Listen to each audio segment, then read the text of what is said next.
Baik, Assalamualaikum warahmatullahi wabarakatuh. Selamat malam Sobat Trader, ketemu lagi dengan saya Eko Trijuni dan seperti biasa tiap hari minggu kita mau bahas weekly mover atau weekly outlook nanti selama seminggu ke depan itu ada data apa aja, ada berita apa aja yang bisa kita cek, yang perlu kita pantau dan yang paling penting kira-kira nanti seminggu ke depan pergerakan komoditi atau mata uang itu akan seperti apa. Oke, seperti biasa kita akan bahas, oke gold pasti kita bahas, tapi nanti kita tambah. Malam ini kita mau bahas pergerakan crude oil dan satu mata uang yang minggu lalu performanya cukup luar biasa ya, yaitu yen Jepang. Kita akan lihat nanti barang-barang. Oke, pertama mungkin kita mau bicara data ekonomi dulu ya, atau kalau kita bicara data ekonomi high impact gitu ya, kita akan cek nanti di pekan depan itu ada apa aja. Pertama, di hari Selasa, itu langsung ada data CPI.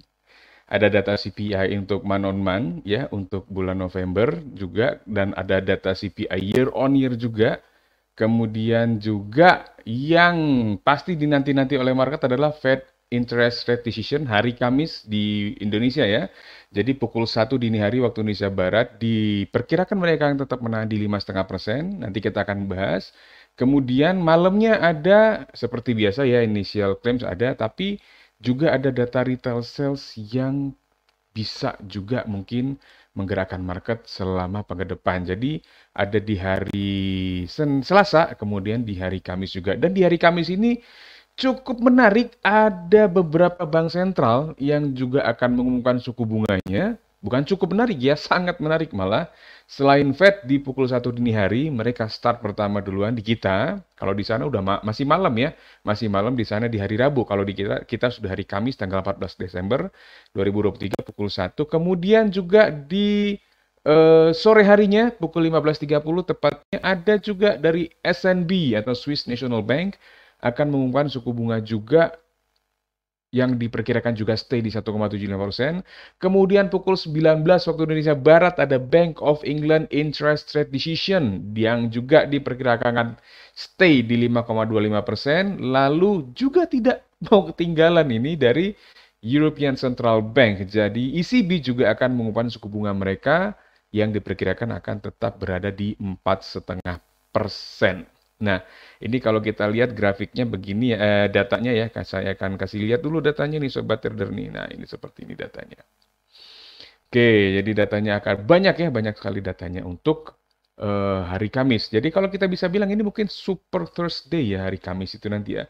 Data ekonominya padat, high impact, dan juga ada 4 bank sentral yang akan mengumumkan suku bunga mereka. Dan yang menarik adalah semua dari Fed, kemudian SNB, lalu Bank of England, kemudian European Central Bank diperkirakan akan menahan suku bunga mereka. Oke, sekarang kita akan cek dulu ya. Kita akan cek yang primadonanya dulu deh.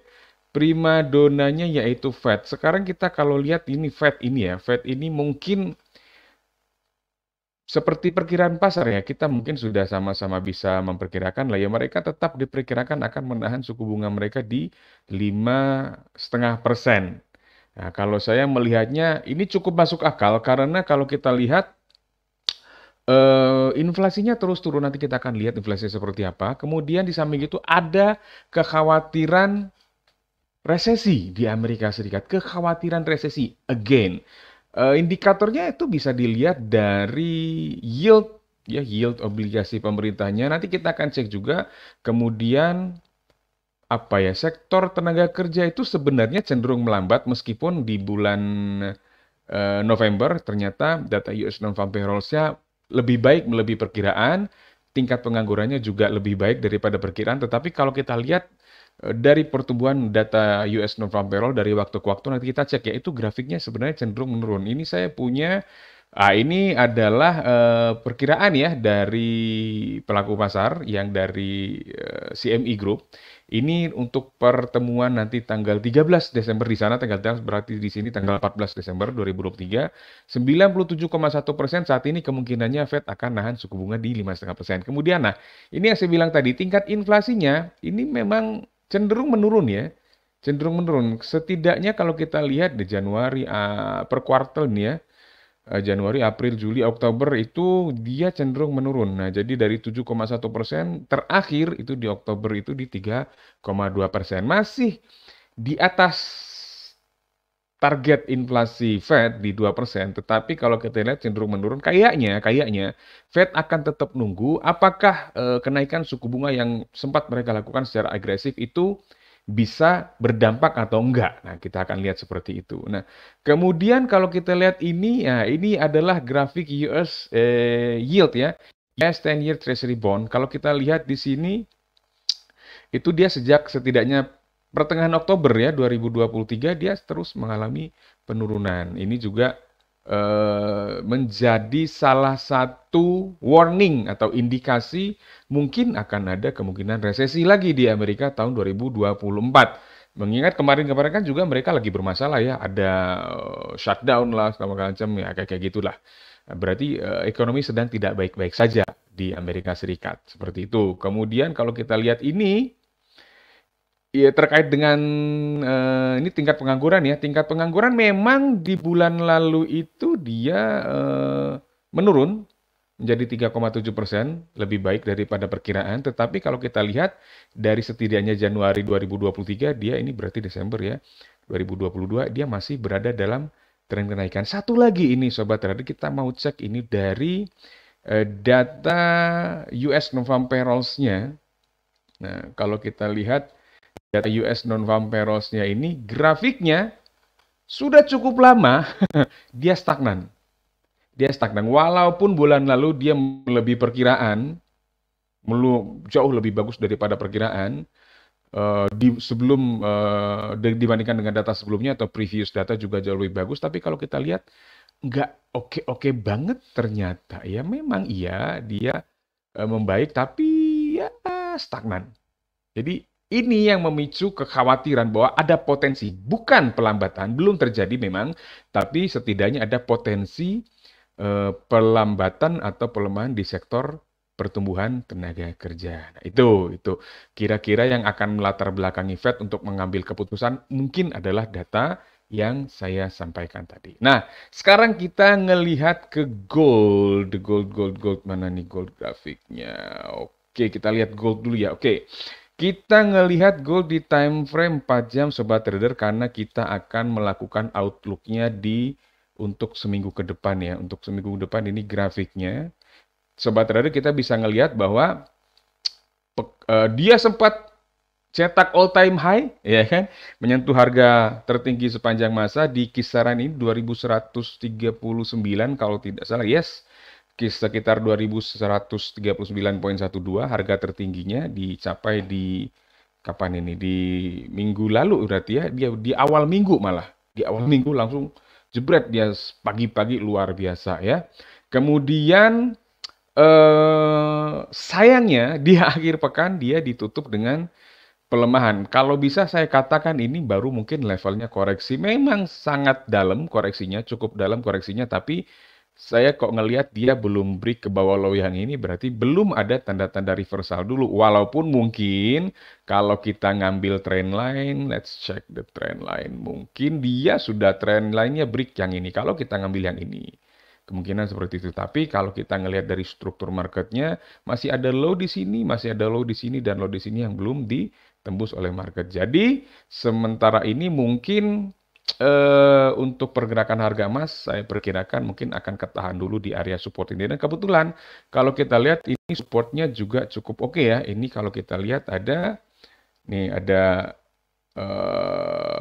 area-area yang bisa kita tandain yang bisa menjadi acuan atau patokan bahwa area support ini adalah area support yang cukup baik untuk menjadi pertimbangan yang bisa menahan pergerakan harga turun.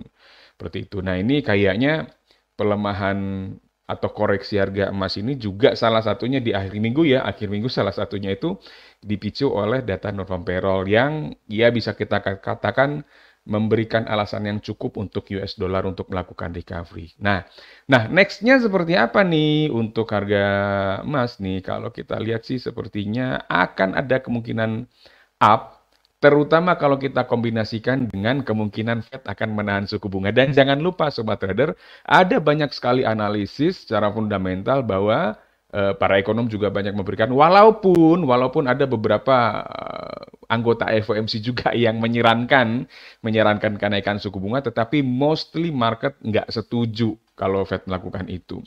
Dan kemudian ada juga beberapa analisis dari ekonom-ekonom juga, mereka memperkirakan di kuartal pertama 2024, Fed akan shifting ini atau pivot down. Jadi ada kemungkinan mereka akan memangkas suku bunga. Nanti kita lihat seperti apa. Kita tunggu aja lah kemungkinannya. Nah, sementara kita bisa melihat dia berada di area support ini ya Sobat Trader. Support ini di kisaran 2008 sampai 1990 deh. Kalau kita ambil di sini mungkin kisaran areanya 2008 sampai 1990. Nah, ada kemungkinan dari area ini dia kemungkinan akan rebound. Reboundnya itu mungkin ya nggak usah jauh-jauh dulu lah untuk seminggu ini ya. Mungkin adalah di area kisaran 2034 sampai 2050 aja dulu targetnya. 2034 sampai 2050. Mungkin bakal ke situ dulu tuh. Nah, jadi kalau untuk sementara ini dengan kondisi teknikal seperti ini, dia ada di area support yang cukup kuat, kemudian juga ada kemungkinan secara fundamental Fed akan menahan suku bunganya, dan ini kemungkinan kalau betul terjadi akan diikutin oleh pelemahan lagi US dollar setelah dia sempat menguat cukup oke ya di minggu lalu, mungkin akan menjadi ya kayaknya pause dulu deh. Kemungkinan dia akan melemah dulu dolarnya. Goldnya kemungkinan akan rebound. Nah, oke. Jadi targetnya kemungkinan ke arah tersebut, tetapi tentu saja ya, kita akan cek dulu nih area 1990-nya di bawahnya dikit di sini. Kalau dia tembus, ya mungkin kita akan ngelihat pergerakan koreksi-koreksi lagi itu lanjut bisa sampai misalnya akan ke area sini kayaknya nih. Nah, ini juga ada area support yang cukup oke di sini saya lihat. Nah, patokannya yang ini oke 2, 3, ini oke 4. Di sini ada konsolidasi 5. Oke, jadi ini juga merupakan area support yang cukup signifikan yang perlu kita pantau. Jika dia break ke bawah 1990, mungkin, tapi ini kayaknya cukup terlalu utopis kali ya. Itu kemungkinan turunnya 1965 sampai 1950. Tapi ini kecil sih kalau sekarang kemungkinannya ya. Tapi ya nggak tahu lah, kita coba. Ini pembicaraan secara teknikal saja ya. Intinya ya antisipasi aja lah. Kalau dia break ke bawah 1990, mungkin akan koreksinya lanjut ke area tersebut. Ini untuk gold untuk pekan ini. Oke, nice. Lalu kita ke primadona yang selanjutnya. Primadona kedua yaitu crude oil. Kita akan cek crude oilnya. Nah, ini kebetulan saya sudah bikin ya.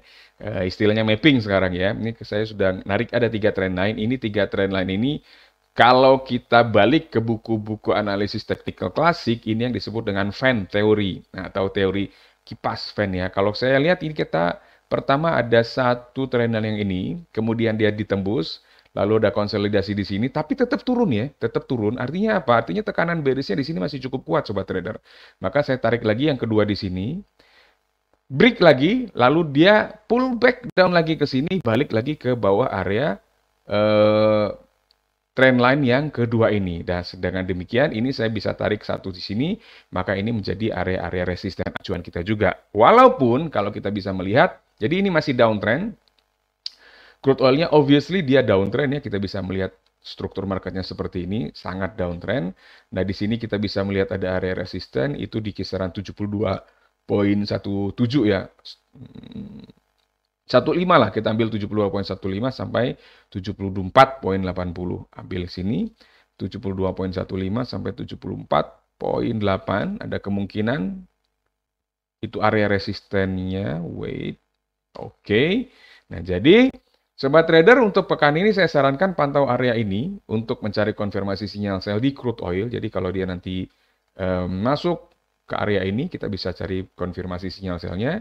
Kemudian untuk target ke bawahnya mungkin ya di area sinilah. Nggak usah terlalu jauh. Wait. Salah tarik. Nah, ini kira. Alright, di sini targetnya nggak jauh-jauh dulu ya, karena untuk mingguan aja ini kita ngeceknya. Itu mungkin adalah area kisaran 70.25 sampai 68.85. Oke. 70.25 sampai 68. poin berapa tadi? 65 ya. Wait. Enggak sih, enggak nyampe. Ya, sekitar itulah. Oh, 68,85 salah ya. 68,85. Ini diganti 8. Oh, jelek ya. Oke, kita ganti aja. Ini salah ya, bukan segitu. 68,85 ya. Targetnya 70,25 sampai 68,85. Ya, targetnya akan seperti itu. Nah, tentu saja naik-naiknya dia kalau dia break ke atas 74,8, kita antisipasi saja karena mungkin, tapi kalau saya ngelihat dari strukturnya kayak gini, kayaknya kalau dia naik pun dia masih harus berhadapan dengan area resisten di sini, itu kisaran 78,45 sampai 80,65. 78,45 sampai 80,65. Oke. Oke, itu ya. Jadi kalau dia break ke atas ini, tapi dia harus break dulu ke atas garis ini ya. Kalau break ke atas garis itu baru ada kemungkinan dia lanjut ke 78,45 sampai 80,65. Tapi untuk sementara outlook mingguannya untuk minggu ini kita masih pegang dia bearish dulu atau melemah dulu lah kayaknya minyak mentah. Ini kenapa kok seperti itu? Ini kalau kita lihat sih OPEC Plus itu kan melakukan pemangkasan suku bunga, tapi pertama dia melakukan pemangkasan suku bunganya di bawah ekspektasi, jumlahnya di bawah ekspektasi market. Kemudian ada terlihat agak kurang kompak ya. Jadi oke, Saudi dan Rusia itu bersiap untuk melanjutkan pemangkasan produksi sampai dengan kuartal pertama di tahun 2024. Nah, tapi market market agak ragu bahwa anggota-anggota OPEC Plus, karena Rusia kan tadinya bukan anggota ya sebenarnya ya, tapi bergabung ya dengan OPEC, bukan bergabung apa sih, berkolaborasi dengan OPEC untuk dalam upaya mereka menstabilkan harga minyak dunia gitu, karena sempat anjlok banget kan, sempat ke 30-an, 50-an, nah itu mereka bergabung, jadilah namanya OPEC Plus, tapi untuk kedepannya, pasca keputusan pemangkasan produksi, bukan suku bunga, pemangkasan produksi OPEC, ada kemungkinan nggak semua anggota OPEC Plus itu puas dengan angka itu, nggak disepakati. Jadi market agak ragu nih, kayaknya nggak semua nih kayaknya mau menjalankan keputusan itu dengan maksimal gitu. Tambahan lagi, ternyata cadangan minyak Amerika Serikat itu meningkat cukup cepat dalam 2 bulan terakhir. Oke, tadi kita sudah bahas gold, kita sudah bahas crude oil, sekarang kita bahas yen Jepang. Oke, kejutan ini, yen Jepang ini menguat sangat signifikan karena adanya kemungkinan Bank of Japan, bank sentralnya Jepang, itu akan mengakhiri kebijakan suku bunga ultra longgar. Jadi sebagai informasi aja, suku bunga BOJ saat ini di minus 0,1%. Ada banyak sebenarnya, ada pernyataan-pernyataan dari tokoh-tokoh ekonomi kunci di Jepang, termasuk juga dari statement dari Bank of Japan-nya sendiri bahwa semakin kuat nih atau semakin besar kemungkinan Bank of Japan akan segera mengubah arah kebijakan suku bunganya di tahun 2024. Jadi dari negatif mungkin akan naik entah ke 0 atau ke positif minus 0,1 mungkin, kita belum tahu. Tapi dari statement-statement, dari pernyataan-pernyataan secara resmi dari Bank of Japan sendiri, juga dari istilahnya apa ya? Istilahnya intervensi verbal dari Menteri Keuangannya juga mengatakan ini nggak bisa dibiarin nih kayak gini terus, kira-kira kayak gitu deh. Nah, kalau kita lihat sekarang ini dia lagi pull up ya atau pullback ke area resistennya. Kalau kita tarik down trend line-nya cukup cakep ini. Kemudian kita bisa melihat ada area resisten ini di area berapa ini ya. Kita coba cek aja ini area resistennya di sini sampai di sini kira-kira. Berarti itu di area 145.341 sampai 146.684. Oke. Oke, sobat trader, area tersebut pantas kita perhatikan sebagai area resisten di mana kita nanti selama sepekan ke depan bisa mencoba untuk mencari sinyal sell di area tersebut. Dan kalau ada, Masuk ke sini misalnya dia kan, terus muncul dapat tuh sinyal sell di situ, kita bisa sell. Targetnya tapi jangan jauh-jauh dulu, ke sini dulu nih. Jauh sih sebenarnya, tapi jangan terlalu ke bawah amat gitu ya, karena ini juga low minggu lalu juga kebentuk di sini. Nah, itu kita jadikan area support juga. Ini juga perbatasan belinya juga di sini ya, kita bisa jadiin area support itu kisaran 143,3 sampai 141,671. Kira-kira seperti itu untuk USD ya. Jadi untuk gold perkiraannya bisa up ya karena ada kemungkinan hold suku bunga Fed. Kemudian crude oil masih kemungkinan down karena isu-isu fundamental yang saya sebutkan tadi. Dan terakhir USDN juga kemungkinannya akan down walaupun ada kemungkinan pull up sedikit ya ke area resisten 145,341 sampai 146,684. Tapi kita masih bisa tetap cari konfirmasi sinyal sell di area tersebut. Ya kalau break ke atas 146,684 ya mungkin ke sini lah kali ya. Nah, ke area 148,43. Kira-kira seperti itu. Oke. Oke. Nah, itulah untuk sementara Sobat Trader outlook kita untuk Forex dan komoditi untuk sepekan ke depan. Forex yang kita bahas USD-Yen karena sangat menarik. Penguatannya kemarin minggu lalu sangat signifikan. Dan mudah-mudahan bisa kita manfaatkan untuk mencari peluang di market. Jangan lupa selalu tempatkan stop loss setiap kali Anda mengambil posisi dan perhitungan modal Anda. Saya Eko Trijini pamit dulu. Salam profit. Assalamualaikum warahmatullahi wabarakatuh.